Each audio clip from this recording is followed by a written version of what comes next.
Well, good afternoon and welcome to our second instalment of Profiles in Excellence. Now, if you're watching this, you may have watched it a couple of months ago and seen instalment number 1, where we spoke to John Blaine from Bundaberg. Well, it's been a long-held passion of mine to explore the components that constitute leadership, because I think if we've learned anything over the last 18 months or so, we've probably learned that we've got plenty of managers. But I'm not so sure we've got too many leaders. So what I love to do is to explore the common denominators between a varied group of people to see what they have in common. And what a great way to introduce my friend and colleague, Scott Page. Hey, Scott, how you doing? G'day, Stephen. Thanks for having me. Oh, mate, my pleasure. Now, I'll give a little bit of a preamble and then we want to hear from you, mate, okay? So Scott Page, or Scotty to his friends, or just about to everybody, is that right?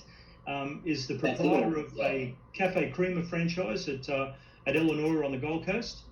And I got to know Scott as a patron, and we've become friends, and we share a lot of stories and a lot of attitudes about business, and I wanted you to hear from him. So, Scott, please share who you are. Okay, well, thanks, Stephen. Thanks for the intro. As you said, my name's Scotty Page. This is my 13th year in the cafe business. I opened my first cafe back in 2008, I think it was, in Tenerife in Main Beach. I come from the pub game, so my family are country hoteliers in New South Wales. And that's really where my wife and I cut our teeth, if you like, in the hospitality game, and we learned to, we learned the first steps in leadership and management and the ability not only to, I think, to manage your staff, but also to manage your patrons. Yeah. Which I think is a massive key, which we'll probably talk about later. Yeah, so I had children, we were in the pub game, and we started to look at other avenues. We just maximised an opportunity just out of Canberra, which we sold, and we decided to come north and prospect, if you like, into a different type of business where we had a young family. I could be home at night to have dinner with them and nurture that sort of family environment without having to sort of work till midnight in the pub game. So, yep. Quite by chance, I was surfing at Robbie's Beach back in 2007, and I'd had a short tenure running one of the taverns on the Gold Coast for another family, which was a great experience. Anyway, I got out to surf this morning, and we were looking at other business opportunities, which were like-minded, and I walked into the very first Crema Espresso, and I was struck by just the atmosphere and the pomp and ceremony, I think, that the barista had. Yeah. And he made me a coffee. I took a sip. I rang my wife and I said, Di, I think I've just had the best coffee I've ever had. Now, Di, your wife is your business partner? Correct, okay. Yes. 3 months after that first sip of coffee, we built our first Crema Espresso. Fabulous. And so, does having your wife as a business partner sort of scratch the work-life balance itch a little bit? Like working together as well as... Look at its pluses and negatives. I think you learn to, as you step through it, 13 years into it, and there was almost 10 years working in the pub game prior to this, you learn to get better at it. You learn to be able to switch off. Yep. Work's work and home life is home life. Because if the lines become a bit grey, that's where problems can occur in the relationship. Sure. Look, I know you're into physical fitness a lot too, and correct me if I'm wrong, you ran a 100-kilometre time trial? Look, Steve, I've run many marathons over the years. I've done. I've competed in 2 Ironman distance triathlons. But 100 kilometres, Scott? 100 kilometres. How do you run it? 100 kilometres is something I sort of went into. As I started to get slower with my marathons at 42k, I decided to go longer. Yep. And I found that the 100k was perfect for me because I felt as though as I got older, yep, 100k you can't bluff. You've got to do the reps. You have to get out there. You have to train. You have to run 6 days a week. You have to have a balanced training regime with nutrition, and it's critical to get those right. And there are not many people that can bluff a 100K plus run.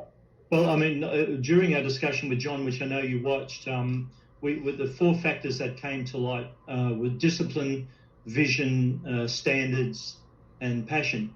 I'm hearing from you already about discipline. I mean, to commit yourself to compete at something so painful, which I would have no interest in doing.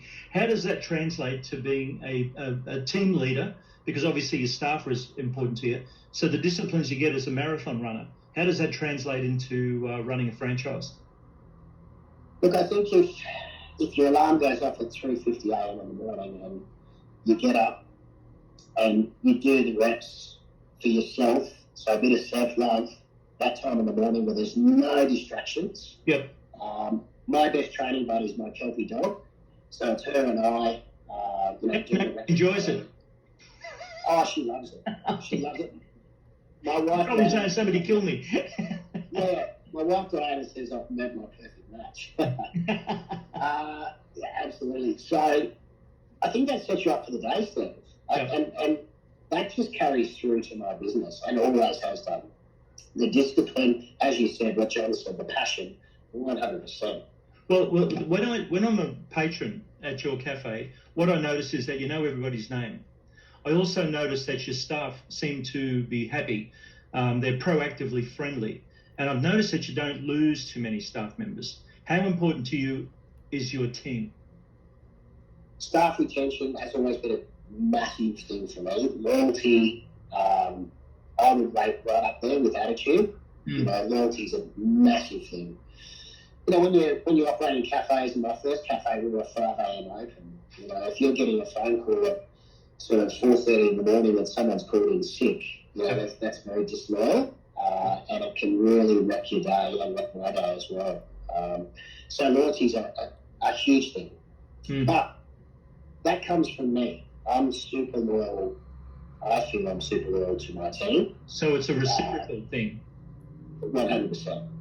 Look, I wouldn't ask them to do anything that I wouldn't do myself. Yeah. And I'm sure it's vice versa. Well, have you found, during the COVID thing, have you found staffing issues to be a problem? Not at all. No, you haven't? We've retained everybody. We've got 16 staff,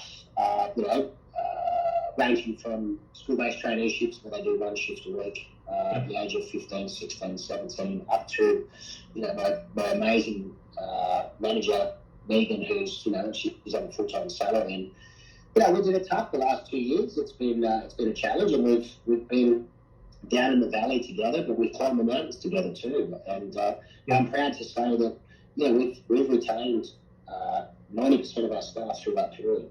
Oh, that's fantastic. What would your advice be to anybody in a team leader capacity who can't run 100 kilometres? What would be, if you were to give a startup some advice, where leadership is concerned? And I'd also like to hear your definition of the difference between a manager and a leader. So what would you say to someone who's thinking of doing what you've done? I think you've got to really love what you do. I think you've got to love and believe in the product you sell. I really do. That's number one. And that should ooze through you.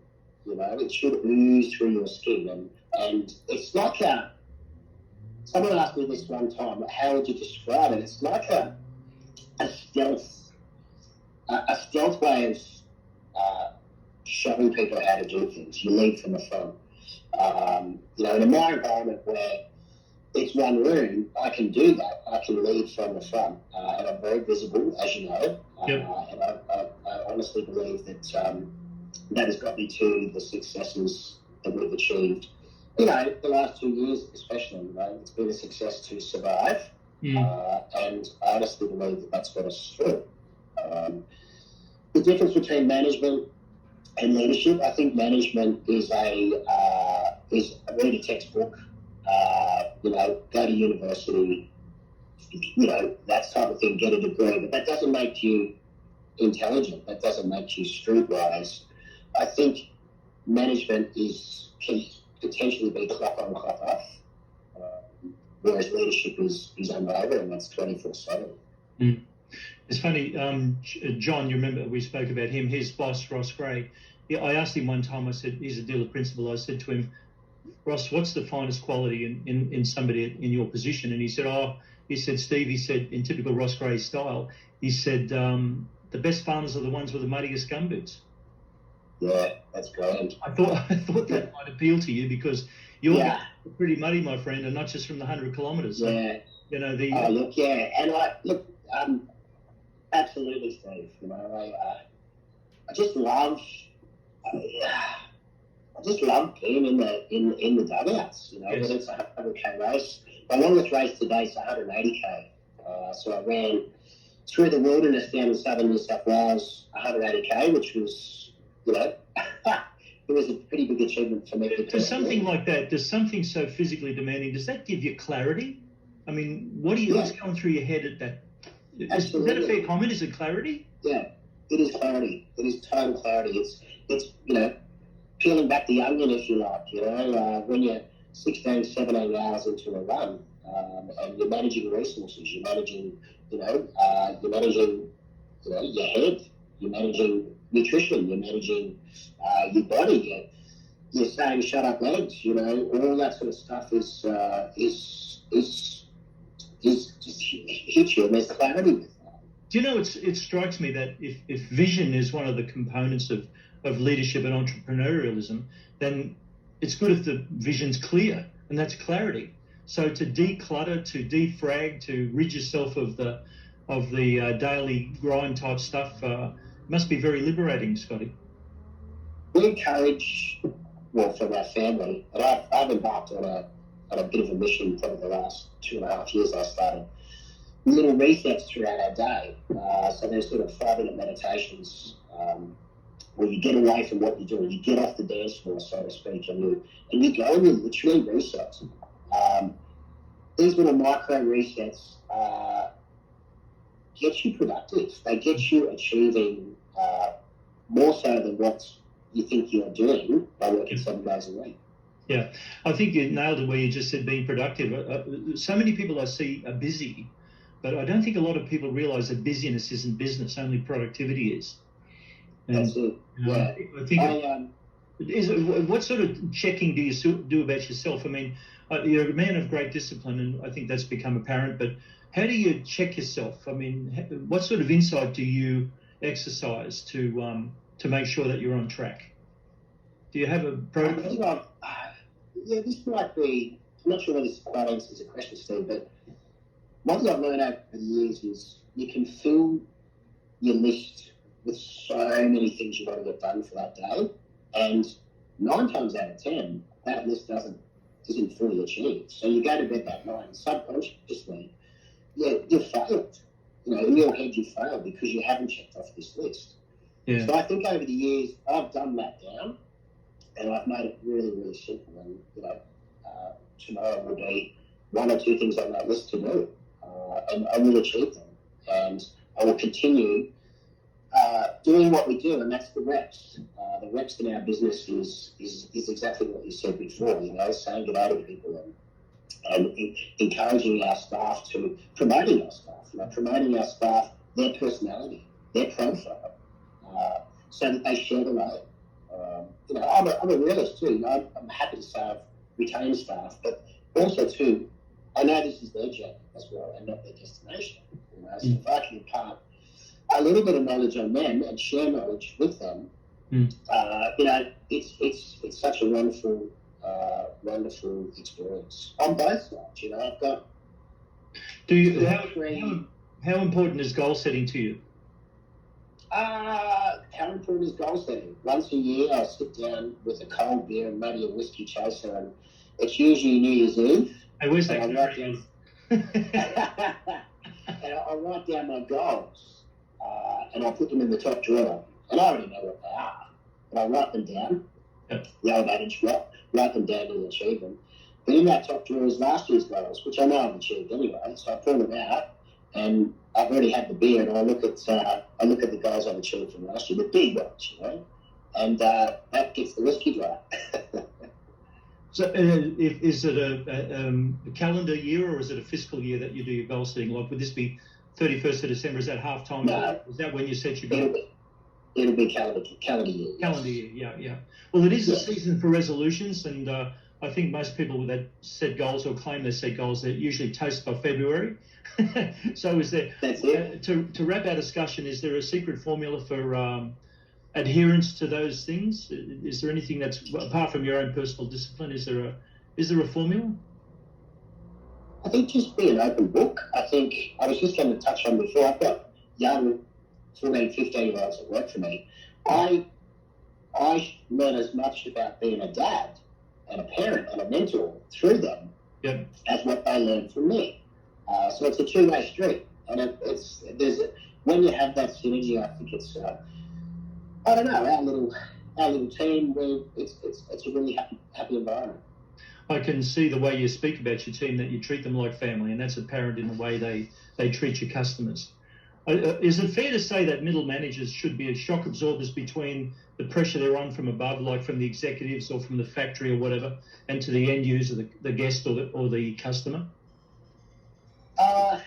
In other words, I had a taste